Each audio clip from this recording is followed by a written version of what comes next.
In this guide, I'm going to show you how you can download Fortnite Mobile on your iPhone for completely free. If you don't know, Fortnite Mobile is back, and here's how you can get it quick and easy. Before we do dive into this guide, make sure to like the video and subscribe to the channel with all notifications on. It really does help the channel and lets us know that you want more content like this. We'd greatly appreciate it, and if at any point throughout this guide you do have any questions, just ask them down in the comment section below, and we can help you out further. I'm going to be doing my best to reply to every single comment down there. But essentially, first things first, go to the App Store on your device. So if you're on an iPhone, go ahead and open up that App Store, or if you're on a Google Android device, go ahead and just open up the Google Play Store and essentially just search for Fortnite just like so and hit enter.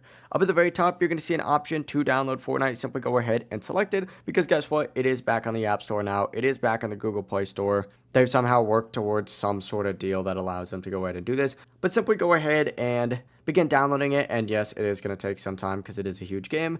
And whenever it does load, simply go ahead and just open it up, sign into your Epic Games account, and you'll be good to go and play the new Fortnite season here on your mobile device. It really is as simple as that. If you guys do have any questions, just ask it down in the comment section below, and we can help you out further. I'm going to be doing my best to reply to every single comment down there. And before you do leave this video, make sure to like the video and subscribe to the channel with all notifications on. It really does help the channel. Lets us know that you want more content like this. We'd greatly appreciate it. Have a great rest of your day. Peace.